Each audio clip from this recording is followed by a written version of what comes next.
Welcome everyone to the 2023 Right Hive Conference. We are talking to some panelists today about Newsletter 101, the basics. I am XM Moon, full-time professional editor and designer, also sometimes author, and I will let our panelists go ahead and introduce themselves, starting with AJ. Hi, I'm AJ Super, and I am an author. I write full-time, and I manage and write a newsletter called Sword Fights and Space Flights. We use Substack and publish once a month, typically, and do everything from essays to book recommendations to interviews, just, a little bit of everything for content. Fantastic. Adam? So my name's Adam Gaffen. I'm also a full-time writer, and I'm a part-time editor and very small-time publisher.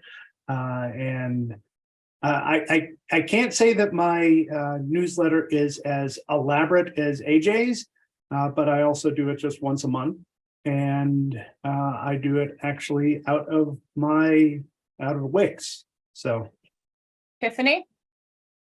I'm Tiffany Christina Lewis. I always use my middle name because my name is so very common. I'm an author, publisher. I'm also a member of the board here at Right Hive. I'm also a beta reader, and I run a podcast where I give some writing tips, beginner stuff on just like the wealth of things that I've done over many, many years of beta reading. As far as newsletters are concerned, I feel every single platform in order to try to launch a newsletter. I've used every different time span, 1 week, 2 week, a month. So I have a ton of things to say about newsletters. So I'm really excited to be here. Awesome. Tyler? Hey everyone, my name is Tyler Wittkofsky. I am the president and publisher of Tea with Coffee Media. We're a small indie press that started last year. We have published a book a month since then. We have a newsletter called A Shot of Inspiration, in which we have writing tips and querying tips and all kinds of new news. Besides that, I'm also a marketing and communications professional. I've won several awards for my marketing communications newsletters for various organizations such as local government and higher ed. As well as my writing career, I'm also a full-time writer and a travel blogger. And last but not least, we have KJ. You want to go ahead and introduce yourself? Hello, I'm KJ Harrowick. I am a science fiction and fantasy author. I usually like to blend both of those realms and kind of get very dark and very revengey and, in my books. So I am here to talk about newsletters. And for our first question, y'all kind of mentioned it in your introductions as well, but if you want to give us a quick overview of your current newsletter setup and practices, just so we're kind of all on the same page for who's doing what. And AJ, if you want to go ahead and start us off again. Well, like I said before, my newsletter that I manage, it's a co-op with about 9 other authors. It is called Sword Fights and Space Flights. I have used Wix before, but we set this one up in Substack so that all the authors had a little bit easier access. We typically publish once a month. We used to publish twice a month, but everybody got super busy as their books got big.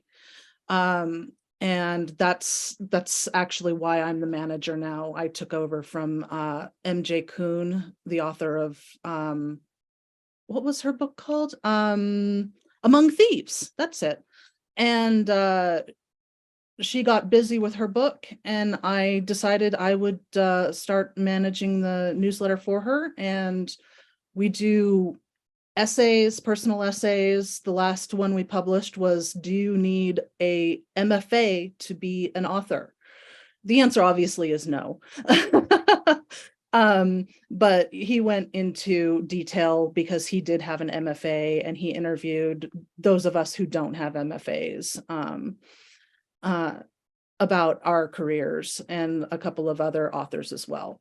But essays, I believe we had a book recommendation list for paranormal romances during February.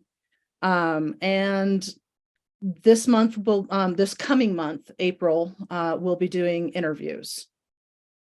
No, this is April. May, we'll be doing interviews. All right, Adam, what about you?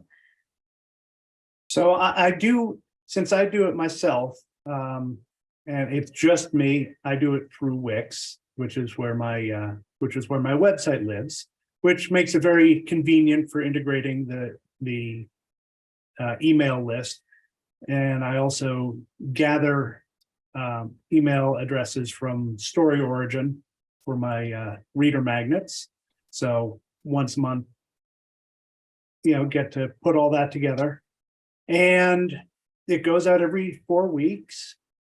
And the thing that makes mine a little bit different is that, so typically in the newsletters that I receive from other authors, you see the author talking about what they're doing and what's going on, a little bit about the personal life. My newsletter is actually written by one of the main characters in my books. So it's when she's writing to the readers, she's writing about what's going on in her life, which is, time is a little bit wibbly wobbly with her. So you never know what time period in her life she's going to be writing back from. So it's not sequential. She knows when she's writing to, but you never know when she's writing from until you read it. And then, so there'll be that telling about what she's doing. And then there'll be, one advertisement for whatever book I have, on half price on my website. And then I start getting into supporting other authors from there. I'll doing newsletter swaps and, signing up for group promos. So as you go through it, it gets more and more, it goes from personal to sales to support other authors. And that only, like I said, it goes out every 4 weeks. I've tried, other timeframes, but because it's done through Wix, anybody who's subscribed to it also gets reminded when a blog post comes up. So now those are just little, hey, there's a new blog post emails. But, and we can get into this later, but that's the basic setup. Tiffany, Christina. So if I'm being honest, my newsletter is currently not being sent at all. And the reason that that's happening at this moment is because I am kind of rebranding. I've changed the genre that I write in, or I've kind of added it to my writing styles. I'm always trying to learn different genres and how to write them. And so all of a sudden I realized that I needed more than one newsletter because the genres are so separate. I write crime fiction normally, which is where most of my books fall, but I started writing very heavily categorized romance. So very tropey, and they don't always mix. So there was no way that I was going to send my 1,000 some odd crime fiction fans this information about my now romance writing journey. So my crime fiction newsletter is on hold, and that is through MailChimp. And that's kind of like what Adam was saying. It's like things about me, what I'm doing, how things are progressing, always links to books, of course. And then Story Origin as well, newsletter swaps, and all those kind of opportunities to support other authors is there as well. For our publishing company, my editorial assistant is finally taking over the newsletter. So we're going to also go through Substack, which is absolutely amazing. I really like the platform. And that one will be dedicated to really just like news about our company and only as needed. So we're not even planning a monthly thing. My personal newsletter is or was every 2 weeks. And I'm still debating on how I want to operate the two, because it will be one for the crime fiction and one for the romance. If I need to kind of switch off, if every 2 weeks is too much, then I don't mind going monthly. But for the publication newsletter, we're definitely going to just do it as needed, which I think some people don't consider that an option when they're thinking about their newsletter. They're like, oh, every week or every, but for something like what we're doing, it would be like calls for publication if we're doing our anthology. So I don't need to send that every single month, a countdown to 6 months later when we're gonna ask for submissions. But we want to time it the way we do. So for that one, it'll be a little different timing wise, but I've used MailerLite, MailChimp, and I've used Substack as we're using now. So I love all the platforms, really. I haven't found one that I like. Substack more. It is so seamless and really easy to use. But all of them have been pretty successful in my experience. Interesting. Tyler, what about you? So I've almost exclusively used MailChimp. I've used Wix some, never used Substack, but after hearing Tiffany, Christina, and AJ talk about it, I may have to look into it. But MailChimp for me has been kind of where I started my marketing communications journey from the very first government organization I worked for. So I carried that over into my author life and my publishing company.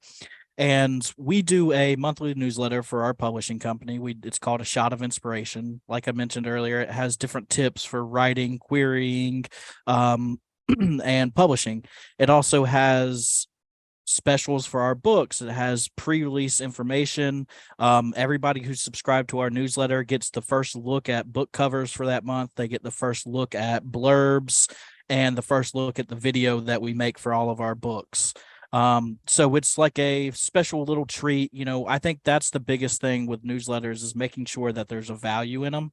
And that's what I try to bring to with my company newsletter. Now, with my personal newsletter, it's very much like what Tiffany, Christina, and Adam were talking about, where it has a little bit of personal information about me, what I've been working on personally, my writing journey, books for sale, and other authors that I'm supporting. But I also add in my blog post whenever I was doing heavy blogging. So I had a link to all of my blog posts from my website, all of my blog posts from my travel blog, all of my blog posts from I was writing for an online magazine called In the Pantheon and In the Crescent, and I was putting all my blog posts in there. So it was like a monthly wrap up of all of my information for the month. So I tried to do that, but I also, very similar to what Adam does, in the very end, it was a letter from the main character from whatever book I was working on at the moment, which whenever I was doing my newsletter heavily, it was Clay Dabrowski from my Sunflower Kisses series. And it would just basically be talking about what's happened since the end of book one, kind of giving somebody a preview of what's leading up to book two, almost, they're short, a paragraph maybe, but it's still exciting and adds some extra dimension to those stories and those notions the emotions that you're trying to create by connecting readers to that person. So I am actually a newsletter developer. I've been one for almost 20 years. I used to build for All Recipes. I would code them from the ground up. And I moved over to a marketing company where we build for, larger companies like Philips and Darigold, Duraflame, and sometimes for smaller companies, like we had. Anyway,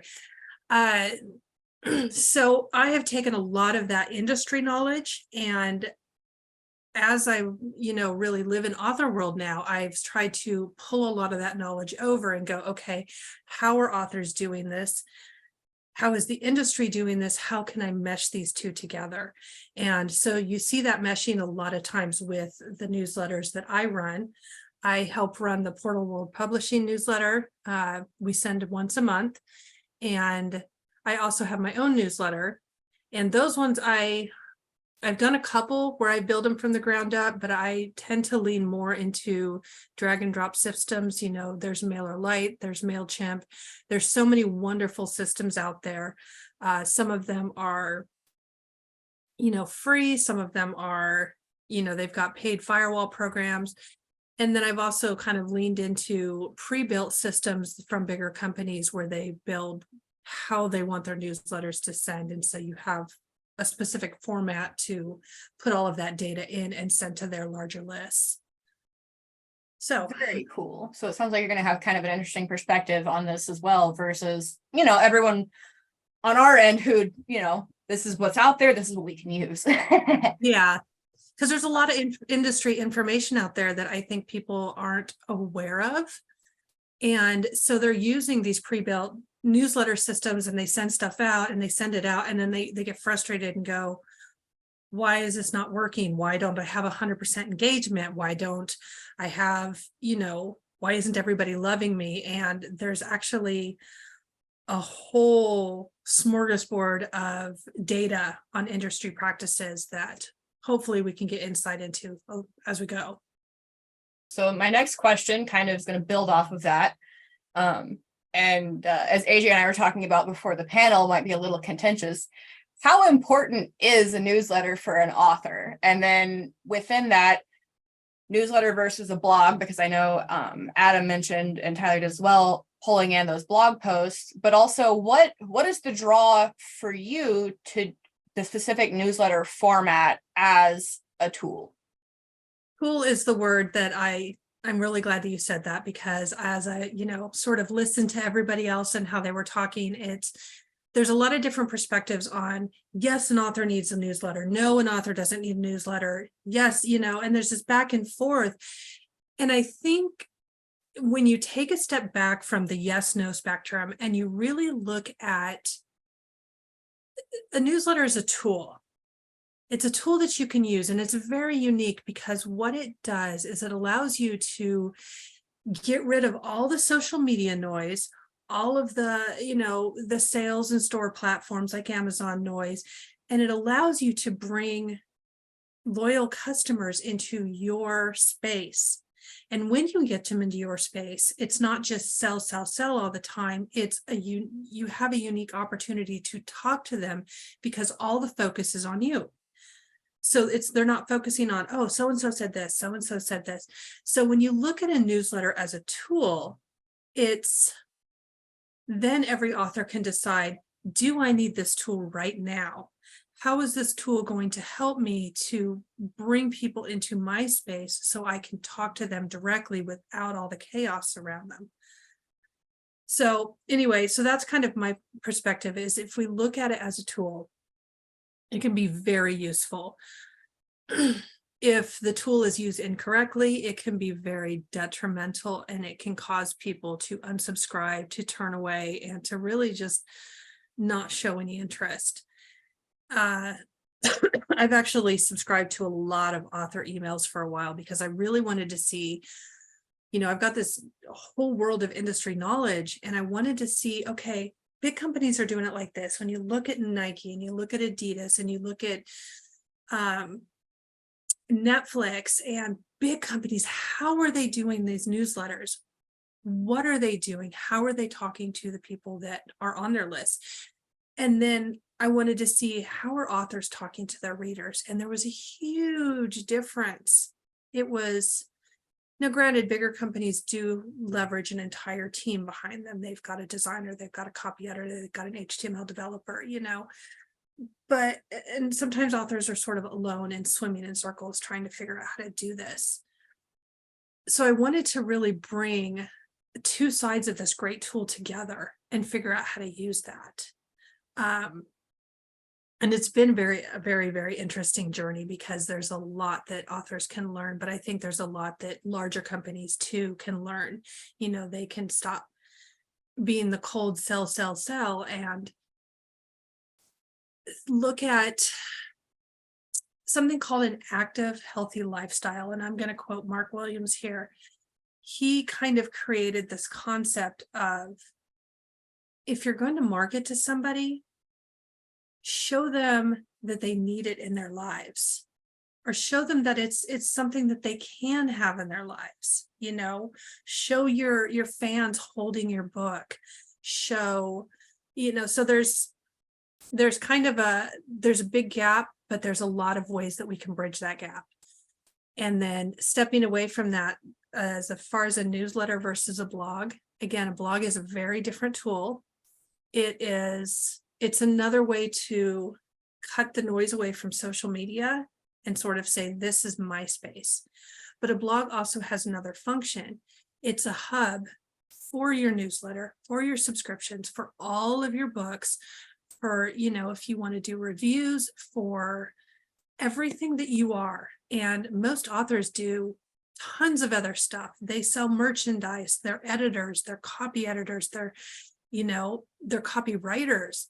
They have all of these unique functions. And so that hub also says, I wrote a book, but guess what? I also build websites, or I also create newsletters for companies that really help them out, or I sell these really cute shoelaces that I make and I sell them on Etsy, and I talk about them in all of my books. My characters use them. So there's kind of this nice bridge.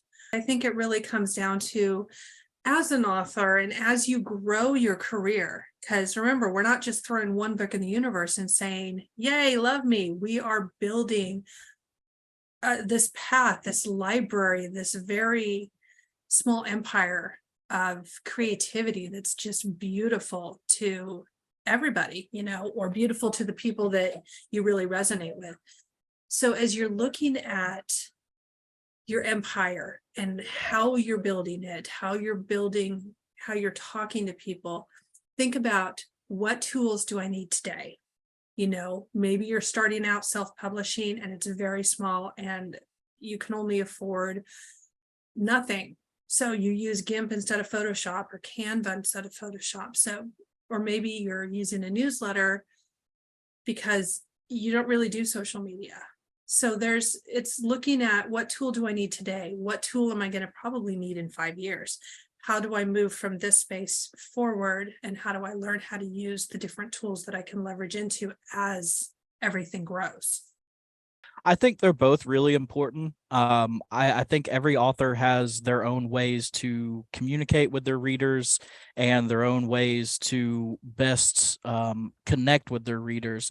But a newsletter is a great way to build up your audience and to pull in those frequent readers, because anybody who signs up for your newsletter is more than likely interested in what you're doing.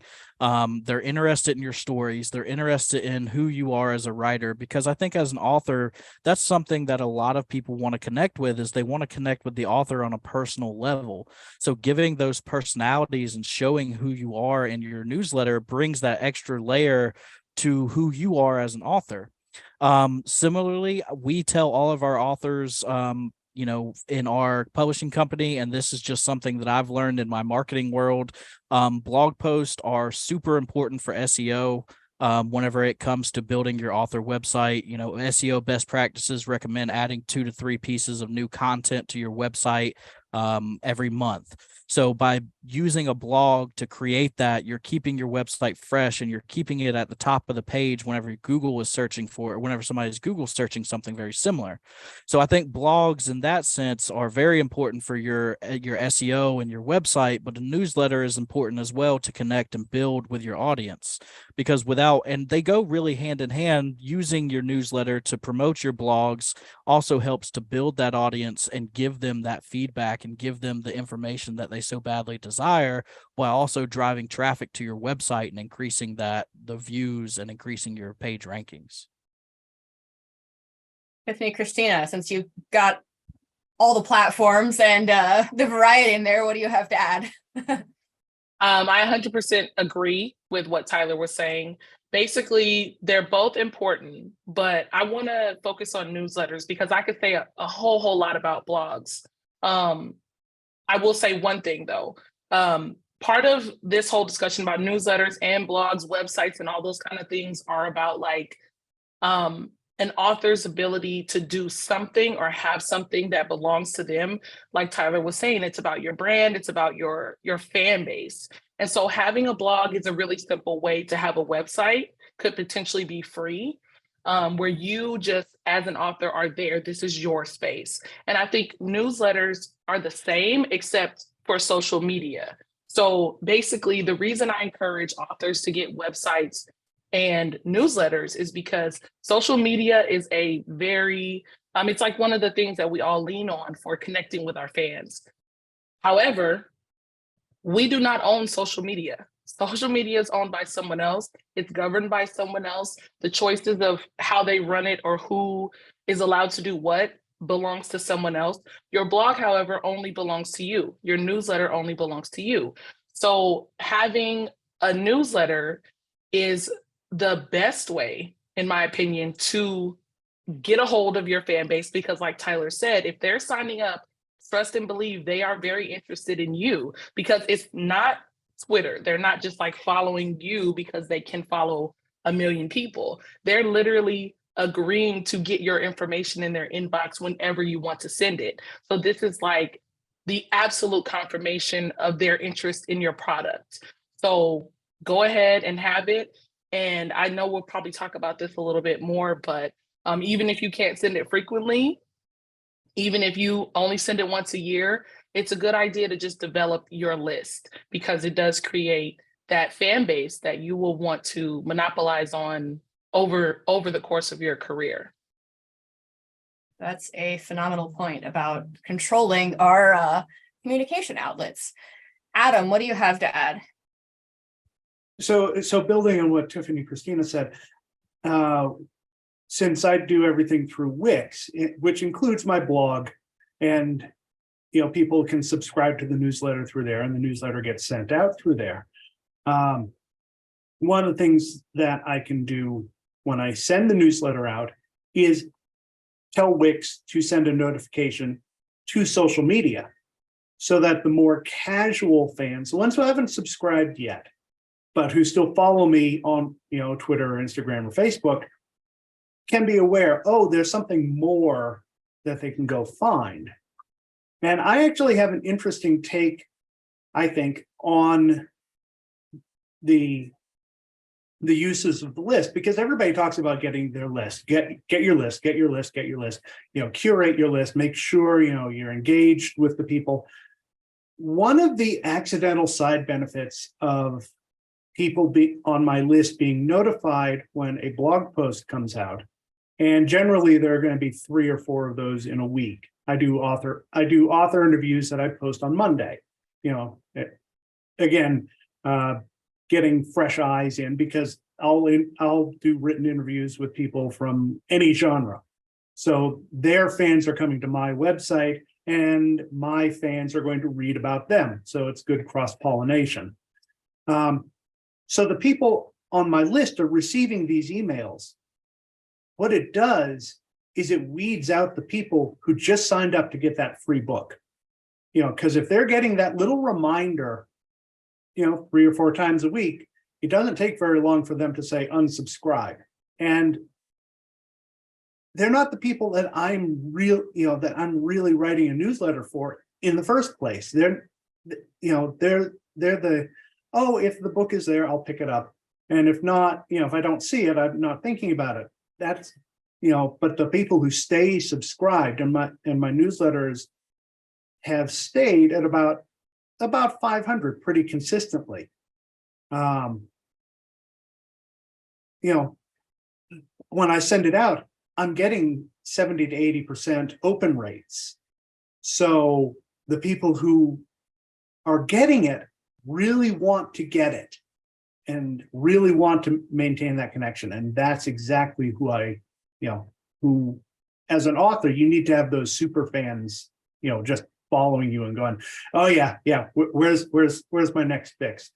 And like Tiffany, and I forgot to mention, I also write under a pen name, which is also a very tropey romance. And that's a whole other thing, because that pen name sends out newsletters to a completely different list, and it's done differently. That's done through MailChimp and fun stuff like that. But I figured I would mention that since I forgot about it 2 questions ago. AJ, what do you have to add before I accidentally spring into the next part, since Adam led me to it? So apparently I'm devil's advocate, because if given the choice between yes or no, how important is a newsletter? It's really not, because your fans are going to find you wherever you are. And the reason why I say it's really not is not just that, but I'm a big believer in doing only what you are mentally and physically able to do. If you're stressed about getting that list, if you're stressed about producing content, you're better off doing another book and feeding your fans, more or less. You're better off, doing designing an Instagram post or even a TikTok reel. Those Tiffany Christina made a very amazing point that those are platforms that are owned by other people, and their moral systems and value systems are going to be different than yours. So you have to decide what is going to work for you in the end. But I think that one of the things that my publisher told me at the beginning of my journey with them was that newsletters don't really sell extra books. They sell books to your fans. And those people are hungry for information about you. That's why you write a newsletter, so you can give your fans some more information about you, about your beliefs, about your book recommendations, about anything really. And I think that having a newsletter is good, but it's a place where subscribed fans, friends, family can check on you and get updates as well as content. Blogs are more interaction friendly. They improve the SEO of your website. So if given a choice between the two, if you can't do a newsletter, I would do a blog instead, because that is what's going to put you up on top of the rankings for websites. And because, I'm ND and a spoonie, I really believe that you can only do what you can do. And it's not worth it to stress over a newsletter that's only going to sell books to people who are going to buy your books anyway. And Before we move on, oh, sorry. Yeah, go ahead. I was just going to say, I completely agree with you. And as authors, we absolutely 100% have to self-care it in that way. Like when we talk about social media, that's it. It always comes up, I think. Should I be on all the platforms? And the answer is no, you just do what you can do. So AJ, I completely agree with that. And that also perfectly kind of cues up our next set of questions, which are, how did you select your current configuration, but what informed that decision? Because it sounds like you've all kind of moved through some different platforms, some trial and error. So, what do you like about your current one? What would you change? How did you decide how frequently to send it? And how do you evaluate for yourself whether that's enough or too much? And then the cost, because as several of you have mentioned, there are both the literal monetary cost of some of these platforms, but also your time versus the benefit and the metrics that informed the value of that means of communication for you and the success of your newsletter. So I know that was kind of a lot all in one, but it all kind of goes together. So I'm curious to see what all we have. Honestly, whoever would like to start us off. I can start us off. So basically I've been using MailChimp since I started working in marketing and communications. Back then that was about 10 years ago. So MailChimp was kind of the top of the line. So much has come out since, and I'm a creature of habit. So that's kind of why I've stuck with MailChimp and not really explored out. But like I mentioned, it's always worth exploring those other platforms when you hear good things, like I've heard from Tiffany, Christina, and AJ about Substack.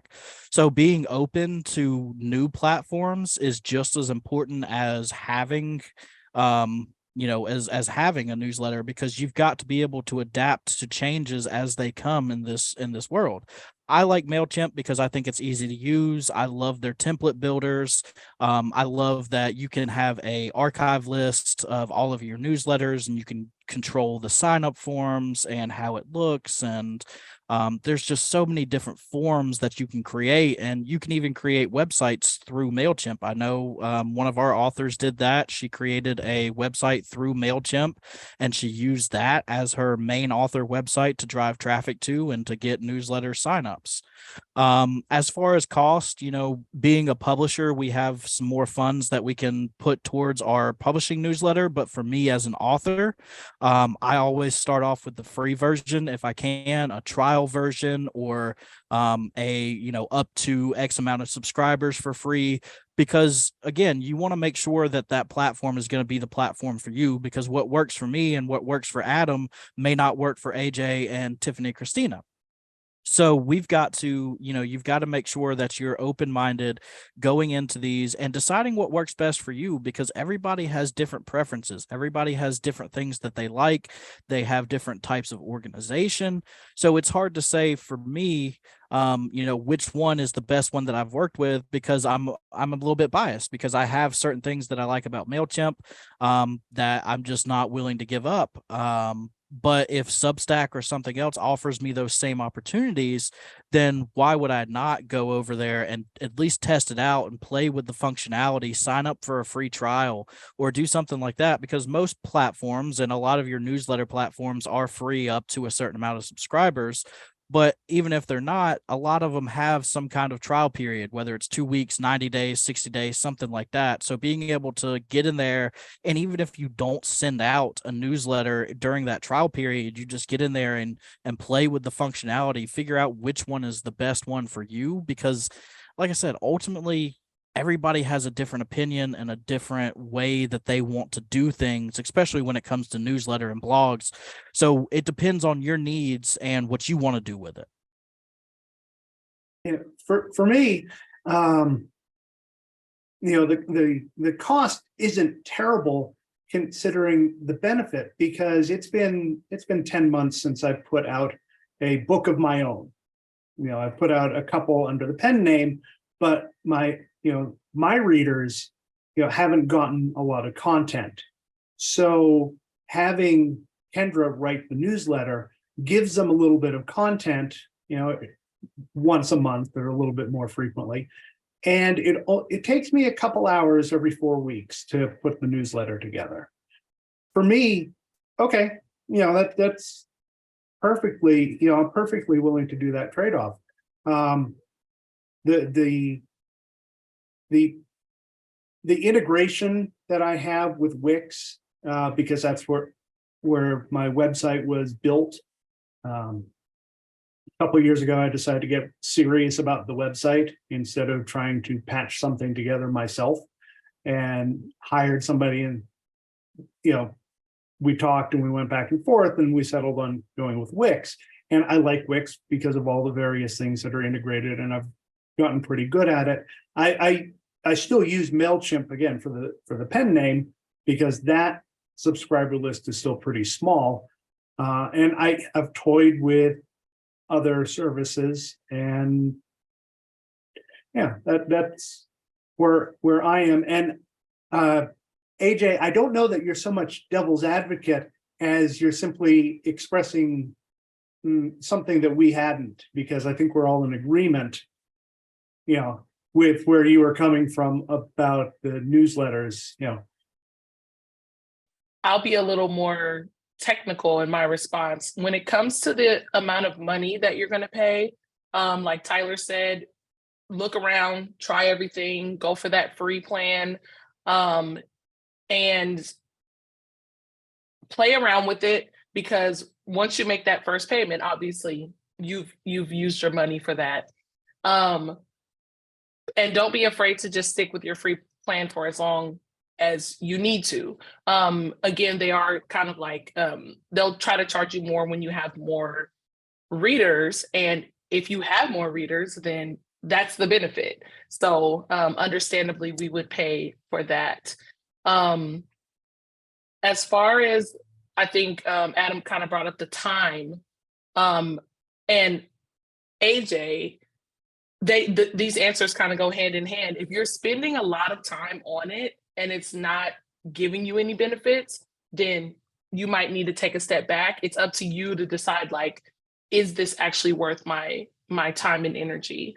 Some people really want to go for it and they want to have the most flawless, beautiful, and like when my newsletter first started, I was using Canva to make graphics and I was piling on all this information. It was a very long newsletter. I went like PDF style where I was just emailing it to people. And then I went like, let me just let MailChimp do the work. And then coming down to like Substack, which is free for us right now. It's just nothing. It's like the simplest, like I said, the simplest thing ever. So it really, really absolutely depends on what you need. We've kind of bounced around the word integrations a little bit. And just for anyone who's unclear, an integration is like any one of those kind of things that you want to include, like maybe shops, or if you want to like add your blog post to your newsletter, like every provider, MailChimp, MailerLite, they all have different things that you can include or different features that you can use that streamline your newsletter setup, sending, the reports that you can get back, because I think this is like the bread and butter of newsletters.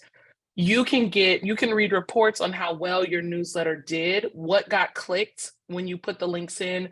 It can show you which book is popular. It can show you which book is being seen the most. Like say you send out a newsletter one week and then the next week you notice that the book you featured that week actually got more clicks. That can tell you something about your marketing. Should you push this book more because it appears to be popular with your readers? Maybe your outside of newsletter readers may want to see this as well. So reports are going to be really important if you want to use them in that way. So yeah, really dig in there, figure out what you're willing to pay, how much time you're willing to give, and just dig into each one. Don't be afraid to sign up for like every single one just so you can try them all out. It's really, I hate to say trial and error, because you may not get it right the first time. But if you're interested in doing it and you feel like you have the energy for it, then yeah, definitely experiment and figure out for yourself what you would like for your platform. I actually really want to talk about how often to send and how often not to send. There's actually a lot of research out there, and I know that the others touched on what works for them and what works for their groups and the things that they send and sort of what makes them cringe and not cringe. But there is a whole industry of data and A/B testing on how often to send, what's okay, what's not okay, what will turn people away, what's going to lose you people, things like that. There's just data. So I'll kind of give a little glimpse into it. If you're sending emails daily, you should be sending like a daily recipe, or you should be sending, there's something that you're giving your users in exchange for them listening to you. And industry-wide, daily is really not okay. There are exceptions. Like I said, All Recipes has this recipe of the day, and that's one of their newsletters. They send multiple and they all have different time frames, but a recipe of the day makes sense. They're not going to have huge engagement.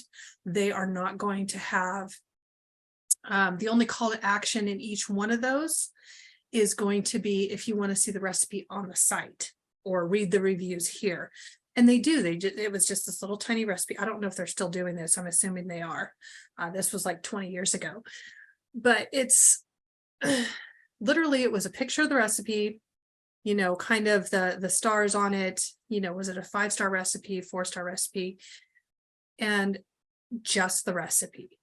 No big, conversations about my family used to build this, things like that. It was just the recipe. So somebody could go, roast beef stew sounds really great tonight because it's October, I'm cold, I need something warm, and I don't want to cook tonight. And they might see that recipe of the day come in and they go, oh, and they open it up, they throw everything in the crock pot, and then they're off to work. And it's great. But for an author book, that's not something that's going to benefit your readers, and it's not going to benefit you. You need to kind of step back and not harass your readers. So, and honestly, the industry standard for most emails is once a week to once a month, depending on what you're doing. You know, how are you talking to your clients and customers? For authors, it can be, if it's been 6 months and you haven't sent an email, you may just want to, you know, send, hey, I'm still alive, you know, I've been trying to write, but, you know, kids have had chickenpox for 6 years or whatever. Anyways, so, you know, you don't want to go too long, but you also, once a month or once every 2 weeks is really the time frame that you want to stick to. Because it's not about what are you going to talk about, it's about your readers have probably read your books or they've heard you talk a lot, but they don't, you know, you're not best friends. You're not sitting there over wine and just having a conversation. It's sort of a one-sided conversation, and sometimes they listen, sometimes they don't. So you need to be really cautious about sending too much or saying, hey, sign up for my newsletter. And then a year later, you know, they get this, hey, I have a book, you know. But anyway, if you're out there and you're curious about newsletters, please do try to tap into those industry standards and kind of look at what they look like, and how they can be beneficial for you and the industry that you're in as an author and as a professional moving forward. For my co-op, it works completely differently than everybody else's here, it seems like.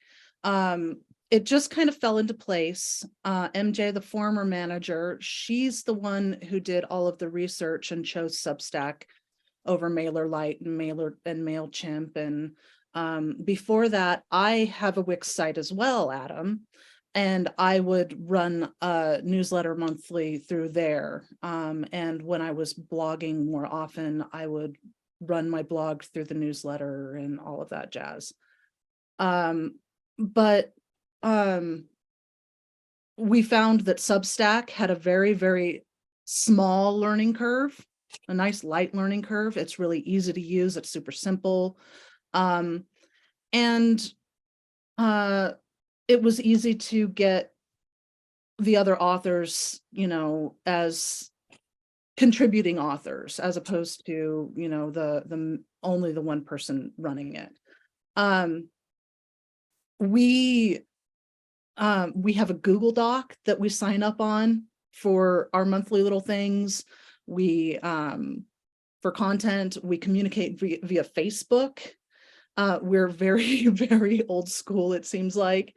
But I would like to try MailerLite and MailChimp eventually, but I don't know about the paywalls and stuff that you guys have been talking about, so I haven't done the research yet.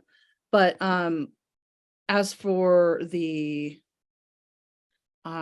frequency and cost benefit, you really do have to choose what is going to work for you. And we all got super busy with our books, so we moved from twice a month to once a month. I actually receive a newsletter that comes to me twice a week. And it's not, yeah, Adam, your reaction.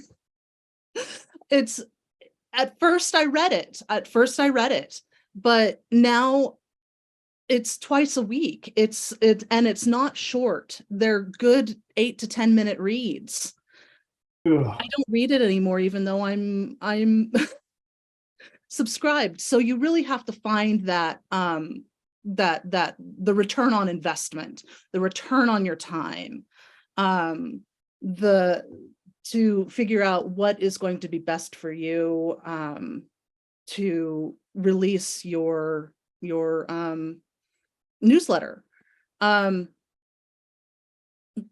I was doing my research for my original Wix newsletter, I read that that it was somewhere between a 30 to 35% open rate is considered successful. Seems a little low, especially with people getting much more than that. Our open rate is somewhere around 40 to 45, depending on the content that goes out. For us, I would call that a success for once a month. For not integrating our blog posts, for doing things very simply, because that's why Substack was chosen to begin with, was because it's a super simple platform with the ability to integrate if we want to, but we don't have to. Whereas Wix is very, it's very integration friendly, which is great, but it really encourages you to put in extra time. And if you don't have that time, if you need to be writing a book instead, then it eats away at what you would like to be doing otherwise. Yeah, and I feel like AJ, you're speaking directly to my personal author anxieties, because I'm very do as I say, not as I do, and I'm helping build out author sites of like, you need a newsletter and you need these integrations. So I'm like, you can't pay me to do one. But I am going to actually kind of combine our next couple of questions because you've all touched on it in some capacity. So when we're setting up these newsletters, right, we've picked our platform, we've picked our frequency, things like that. Where do you find your audience? How do you get them hooked? And how do you keep them? Because I know we've all kind of discussed to some degree, our content. So I'm curious, how we get people on these newsletters and how we make it worth their time. What do you think is worth it to you even? AJ. Can I go first? Yes, absolutely. Okay. This is funny because I recently saw a stat about what authors should include in their newsletters and how to hook the initial communication. And open read rate goes up like a good 10 to 20% with clickbait titles. Like the more outrageous, the higher your open rate is going to be. And it's so against my nature to do something like that. I feel like I'm like hoodwinking someone for some reason. But if you have a good title, you're going to gain that interest, especially if you're throwing your newsletter out on social media platforms like Twitter or Instagram or TikTok or other Tumblr. There's another one. But the title is going to really bring in the people to read. The MFA content that I talked about earlier, just the question, do you need an MFA to be a writer? Was the title. And that is one of the highest click rate and open rate that we got from especially outside our newsletter subscribers. So things that interest people, content that interests you is especially for your fans, is especially going to inform what you put on. You want to write content that you like, that that you are going to enjoy, that you are going to not stress about. You want to write content that is, personal in a way, so that your fans get a taste of you.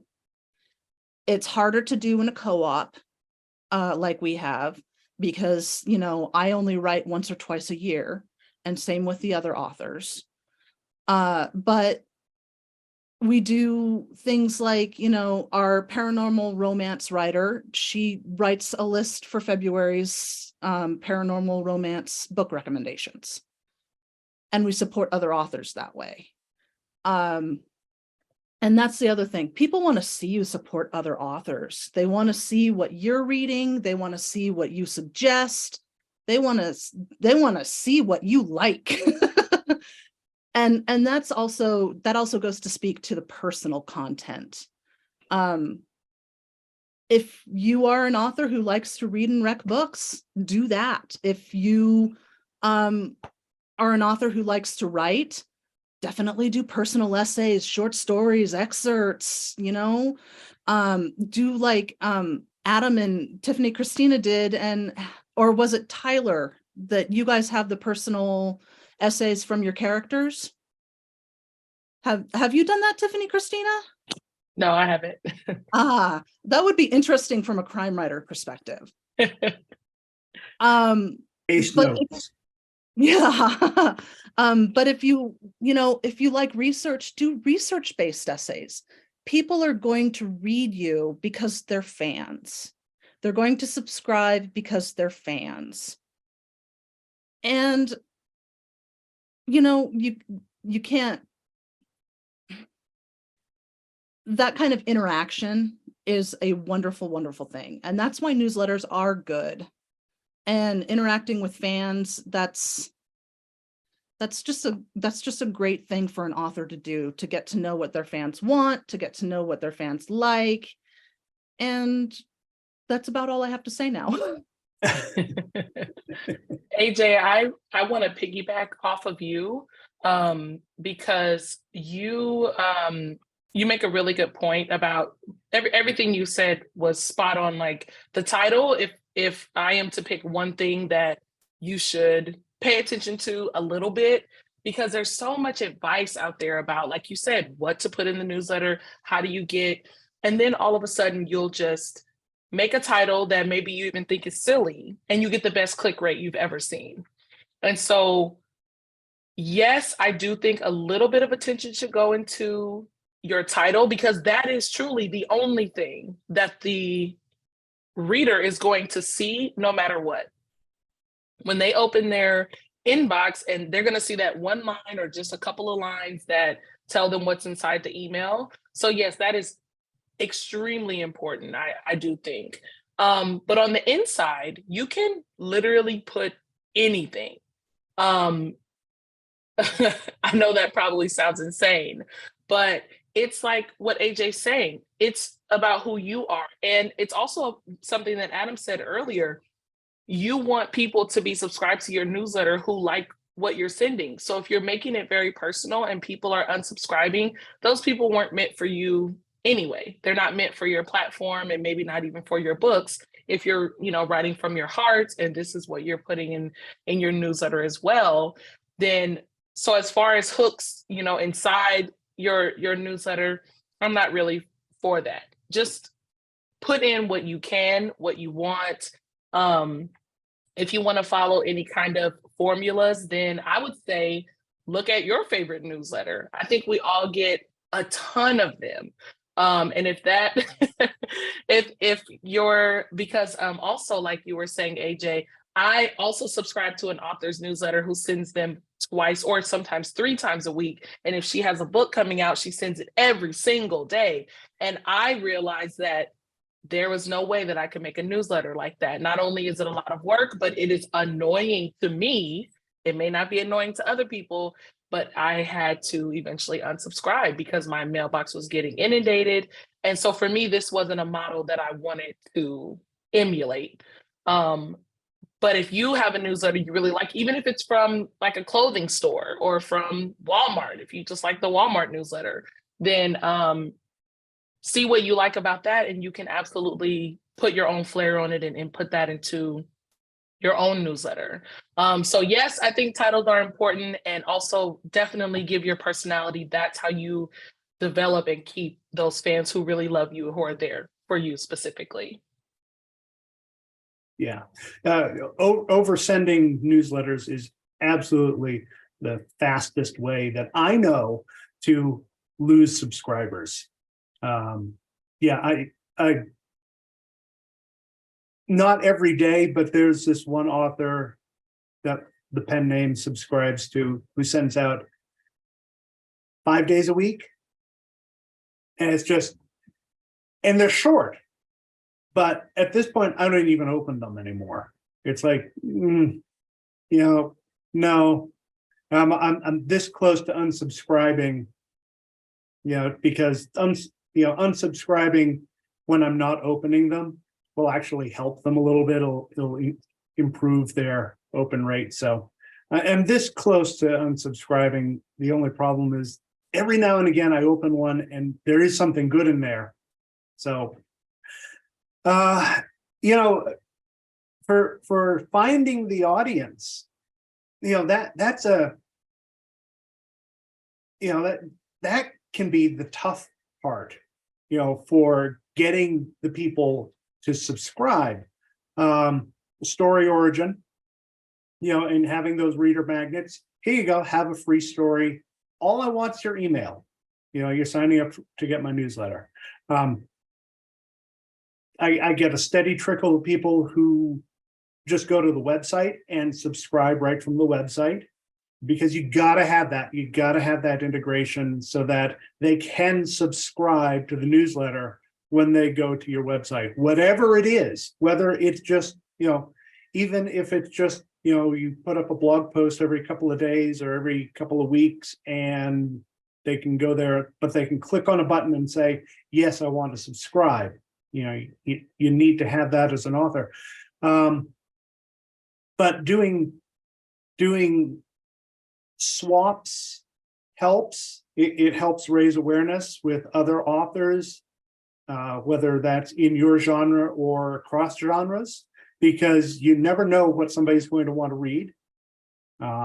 It doesn't hurt to put your, it doesn't hurt to try to put your book, I write science fiction. It doesn't hurt for me to try to put my book in front of, for example, crime thriller readers, because they might say, ooh, that cover looks neat, I'm going to try it.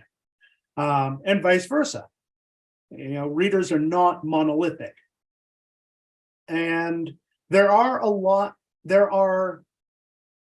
reputable and there are disreputable newsletter builder services out there. And those you have to vet carefully, go by reputation, go by what other authors have found out who have participated. C.L. Cannon does great newsletter builders across a whole bunch of genres, and she will target them. I mean, she will target them to, okay, do you write a book that the fans of Sarah Moss like? Okay, sign up for this newsletter builder, and what you do is she runs this, she'll run a contest, hey, give us your email and you're signed up to win this big swag bag of, a gift card and books and mugs and this, that, and the other thing. And then every author who participates gets those emails. But again, she's done the work to target it for you. So if somebody doesn't like Sarah Moss, they're not signing up for that newsletter, and they're not signing up for that giveaway. And so, if you're not writing like Sarah Moss, that's not one for you. And other ways, I've seen authors at conventions have the sign-up sheets. I have not done that yet. I have not done that yet because I'm reluctant to sign up in handwritten form. So, maybe it's me projecting out, projecting my own biases outward, but it's like, if I don't want to do it, I'm not comfortable asking somebody else to do it. Can I talk to that point really quick? I have had extremely great luck getting people to sign up at events.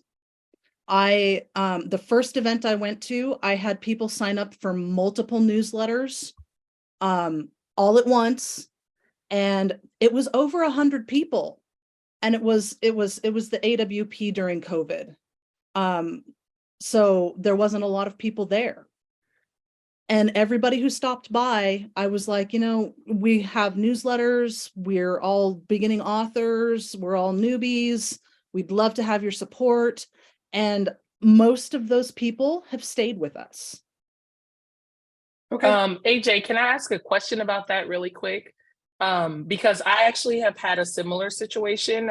It wasn't for books, but I had another business that I was running when we went to fairs and festivals.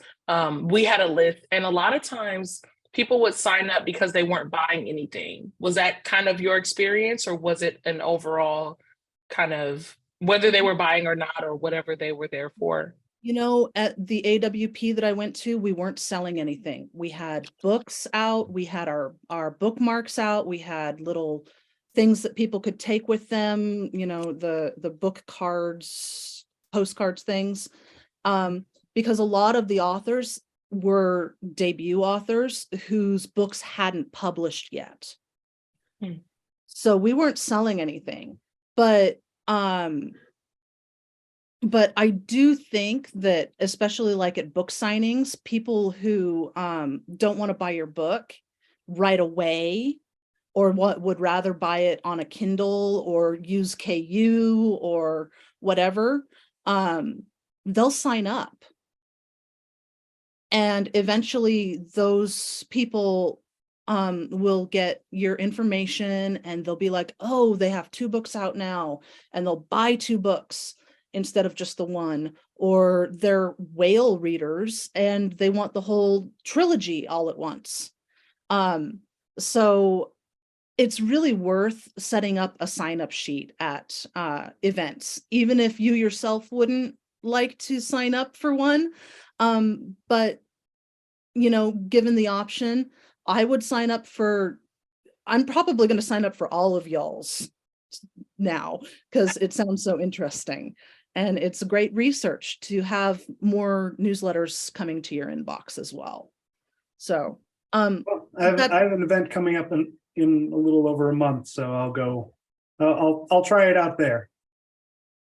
And I think what we do as a company is, instead of a newsletter sign up, we'll have a plastic holder with a QR code inside of it, so that people can scan the QR code and sign up themselves, so that, you know, kind of alleviates some of what Adam was saying about how you don't want to write it down and it get lost, or somebody else get a hold of it, or it get put into, you have complete control over what happens with your email. So we like to use QR codes, and we'll have stickers on our table or on our tablecloth, or like I said, just a piece of paper or something like that. So that's a way that we build it up at events and everything. We have a very heavy presence at events around North Carolina, and that's getting ready to go nationwide. So we're going to carry that trend forward with that. But another thing we do is we also have an option whenever somebody purchases something from our shop on our website. There is an option whenever you're signing or whenever you're checking out, it says, would you like to sign up for our newsletter? And it gives a little bit of information about the newsletter. It's a monthly newsletter, it has information about Tea with Coffee Media and deals, things like that. And I'd say 80% of our customers who buy something from our website sign up for our newsletter and stay subscribed. Because again, it's like we were talking about, that is, if they're going to buy a book, they're going to want to stay tuned. And if they start getting emails and they didn't like the book, they can just unsubscribe. Whereas if they do like the book, now they've got a resource to all of that author's books or all of that publisher's books, and they can see when they go on sale and when they go on discount. But for me as an author, what I did whenever I first started my newsletter was, and this is another reason I like MailChimp, is because I was able to set an automatic email anytime somebody signed up. So it sent them an automatic email with a download to my very first book. So kind of like Story Origins, but through my website, and it automatically signed them up to my website, or to my newsletter. And I did that because my book has been out since 2019. I've published 2 or 3 other books since, and I've got other things that I'm working on. And it was a short novella, so I wasn't too worried. It was a mental health novella, and I was using it more to raise awareness. I gave more copies of it away. So I was like, I'm gonna put this as part of my newsletter. And I know people who will do short stories that they give away with that, or chapters from a upcoming book, or things like that. Everybody loves getting something for free. And if you give them an incentive to sign up, then they're more likely going to sign up. Now, again, like Adam was saying, whether they're just signing up to get that free book and they unsubscribe later, well, that's a risk you take. And the newsletter industry, because not everybody's going to like what you say. You know, Adam and I think we've all said that we're signed up to newsletters that we get way too frequently, but we signed up for them so that we could get the research and so that we could get the information. And that's what other people do for us too. I was introduced to David Gaffen stuff. I think that's how you say his last name. Anyways, he's incredible. He was in marketing for years, and then he writes nonfiction books, and he's done the same thing. He's sort of been bridging between these huge industry practices and how authors can really use some of those practices to help them talk to their readers. Anyways, David Gaffen has this wonderful free course that you can take on newsletters. And one of the things that he mentioned about finding subscribers is to think of it like a transaction. Okay, you're asking somebody to give you information. You know, they're not just, maybe they're giving you their name, but they're giving you their email, which is kind of a precious thing. You know, it's not a social security number, but it is an email address, and it's a way for someone to kind of harass that person if they wanted to. But when you look at it like a transaction, you look at it, you think about it as, I'm asking them to give me something that's semi-personal. What am I giving them in return? And just talking at them email after email isn't giving them something. So that's where he really talks about reader magnets. You know, if you have a short story that's part of, maybe the series that you're working on, publish your short story. And it doesn't have to be on Amazon. It could just, you can just do a 10 to 15,000 word in a PDF or a Mobi file and say, sign up for my newsletter and get this free short story. And what that does is it acts like a transaction between you and this other person, and they get something free out of it. And then you take the conversation to the next level. Hey, I hope you liked my short story. If you really liked it, I actually have this great book where you get to see this character appear again. And that could sort of be the next newsletter. And so then they go, oh, I really like this story, but now, I kind of want this bigger book, And so there's that conversation that sort of, they're interested and they're going to stay, and you start kind of building loyalty. So that's one of the ways that, because you can find subscribers anywhere. As authors, we put subscription blocks on our newsletter or on our blog sites. We put them on social media. We write them in our books. Maybe the back matter has, if you want to learn more about KJ Harrowick, you can visit her website here. You can find her on Twitter here, and you can subscribe to her newsletter here. So there's lots of ways to find those subscribers in a lot of social spaces. And you can even do it at conventions, have a little card that's got a quote from your book, and on the back it has a QR code, and they can just do that and they subscribe immediately. But again, it's really about that transaction. You're asking for something from them. You need to give something back. And then if they're interested, then you kind of start building that relationship by keeping it, I want to say semi-personal, because in a way you're trying to make the experience personal for the reader, but you don't want to make it so personal that it's, oh, hi, how are you doing? Let me know how you're doing and how much you love dragons. Talk to me. Sometimes that gets a little too personal, and then that turns people off. They want to do things at their own pace, and you kind of have to respect the reader in that sense. They're all phenomenal points. Are there any good additional resources or tools you would recommend to authors for and new to newsletters? Whether it's, again, we've mentioned some of the platforms, but informational resources, and then also any final thoughts on things we maybe missed. So if you're just starting out with newsletters, definitely look at David Gaughran's stuff, look at his courses, because it does really break down a lot of great information about bridging industry standards and bringing them into an author space. As far as tools to actually build the newsletter, there's a lot of great ones out there.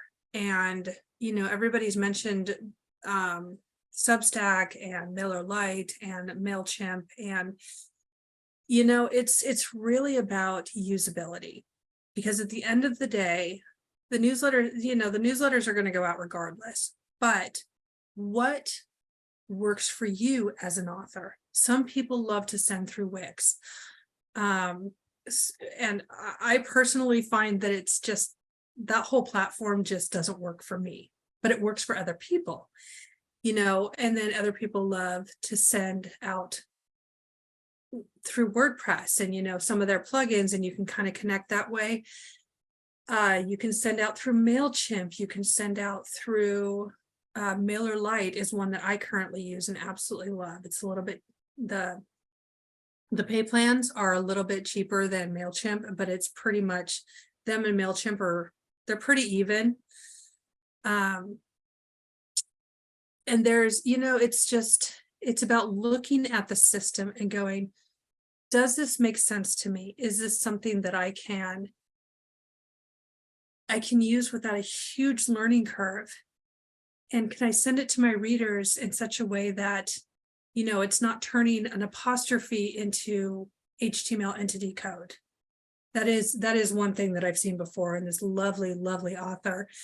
And she was sending about once a month to her readers, but her specific platform kept changing all of her apostrophes and other, grammar keystrokes into HTML entity code. And so every time her readers got her newsletter, it was just like letters and garbled. And it was just, I felt so bad for her. But, again, it's really about comfort, because these companies really do work hard to make sure that, users have the tools they need. But as individuals, we all think differently, we act differently, and what works for one person isn't going to work for another. So test a few things out, see what makes you really comfortable, see if there's a way to integrate it with your website. WordPress and MailerLite integrate so well, and all you have to do is do an integration plugin, and then you can just, boom, you just say, I want to put this form on this page, and it imports all the code that you need. You don't have to do any of this, playing with JavaScript and moving stuff around, because that doesn't get pretty if you don't know what you're doing. So it's testing out tools and finding that comfort level that works for you, because if you're comfortable with the platform, then that's going to show through in the beautiful newsletters that you build. I think the only thing left is to really kind of familiarize yourself with CAN-SPAM guidelines. There's a lot of people that don't realize that those guidelines are very particular. They're actually laws, some of them. Like, I get a lot of clients that are very frustrated that they have to put their address at the bottom of the email. And I'm like, okay, but legally, you kind of have to, and there's a reason why. And I always, kind of guide them to CAN-SPAM sites and cite, okay, this is sort of the law on it. Here's why, here's how it's protecting your users. Here's how it's kind of protecting you.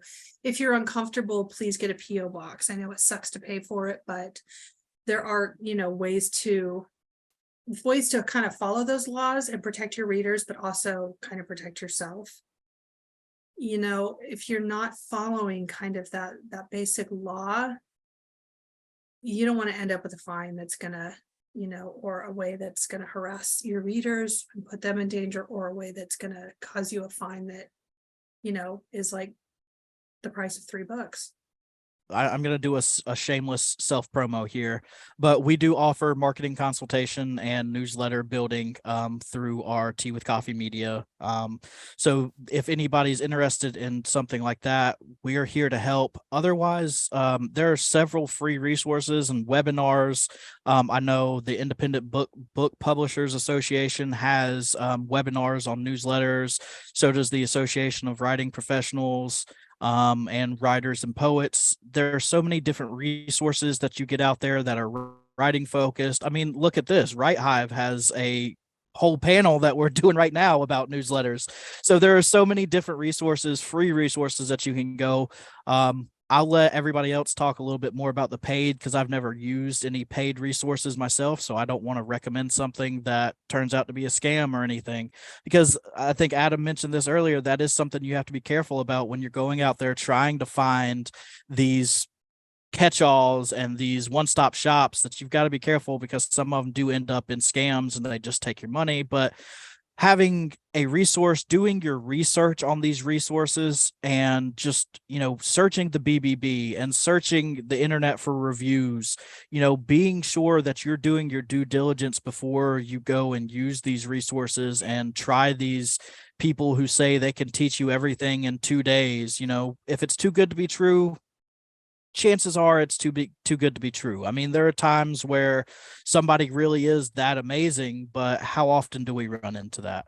I think my final thought is, one thing that I didn't get to mention is always proofread your newsletter. Because there's nothing worse than an author sending out a newsletter that has tons of typos in it. I did that whenever I first started. I sent out my first newsletter, didn't proofread it, nothing. I typed it up and I was like, I'm sending this. I'm so proud of this. And then I got it in my own inbox and I started reading it and I was like, is there a way to undo this, or am I just stuck like this? So, after that, you live and you learn your lessons. And, now I have my editor who does all my books edit my newsletters so that I can avoid anything like that in the future, because I'm paranoid like that. But yeah, that's my final thought. My final thoughts and my suggestion for resources are twofold. They go together. My first suggestion is to, which is my suggestion for every single thing that authors need to know and understand, is join a writer's community. Whatever that looks like or feels like for you, if that's all the homies you know on Twitter, or if that's an actual Facebook group full of people, or if it's the coffee shop down the street from your house where in real life people meet and talk about their writing, join a writer's community. Writing is a solitary activity a lot of times. It's good for your self-care. It's good for your knowledge. You find critique partners and beta readers who understand the craft, and just please join a writer's community. Right Hive is another one. So once you do that, then my second advice is to ask a friend. A lot of authors have newsletters. So talk to them about their platforms, what they include in their newsletter, join their newsletter, show them some support, swap books with them. It's really awesome to have, first of all, a connection with other authors is an amazing feeling. Second of all, it is okay for you to see what someone else is doing and try it for yourself. If that doesn't work for you, move on to something else. We are inspired by the people, the things, and the situations around us all the time. So use that for your newsletter as well.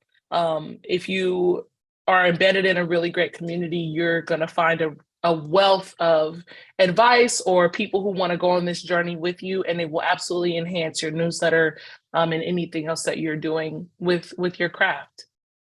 Yeah, absolutely. 100%. One of the greatest resources for authors are other authors, and especially the indie author community is very open and welcoming, and, just, yes, dive into that, and don't be afraid to say, if you're new, say, hey, I'm new. What do I do? Because you're going to be surprised by how many people say, hey, it's great to have you here, because we've all been there. We have all been new. As for resources, let's see, some free ones. I mean, there are paid options, obviously, but you can get a lot of good information from Readsy. They put out, you can subscribe and you get a weekly email with, the kind of the topic of the week, which again, it's all free. They have this stuff as a resource library. Kindlepreneur is another good resource. Again, they do blog posts, a little bit more scattershot, because they talk about all aspects of publishing, but they'll touch on newsletters. For services, I mean, I'm torn. I use them both, BookFunnel and Story Origin. They overlap in a lot of ways. It's really a matter of preference which one, but those are going to provide you with a lot of good tools to get your stuff out there and get people to sign up. And it also helps with the connections to other authors, because there are a lot of group promos and newsletter swaps and things like that. Yeah, I mean, that's that's a lot. Writing is not easy. Publishing is not easy, but you're not alone. So reach out to people and just say, hey, how do I do this? You'll be surprised at how good the advice you're going to get back. I agree. You know what? Community is key. You do things like Write Hive to build a community. You join conferences, you do panels, you do all of this stuff so that you can have a community. And the Write Hive Discord is a great place to find a community. There are lots of other Discords out there. I am a member of the Science Fiction and Fantasy Writers Association, so I'm a part of their Discord. Yes. And it's surprising how much they support indie authors. I was really surprised when I got into the Discord. There's a big discussion about everything from traditional publishing to indie publishing there was a recent one about newsletters. And somebody suggested, and I believe this is a paid Newsletter Ninja, and it was seconded and thirded and fourthed. And so Newsletter Ninja is a good resource for learning how to build your list, learning how to build your content, learning everything that the other ones that were thrown out as services were Story Origin and BookFunnel, which I think are wonderful because you can build your audience very easily using those resources. Newsletter swaps are great. You have to have a community to do those newsletter swaps. You have to ask other authors, you have to talk to them.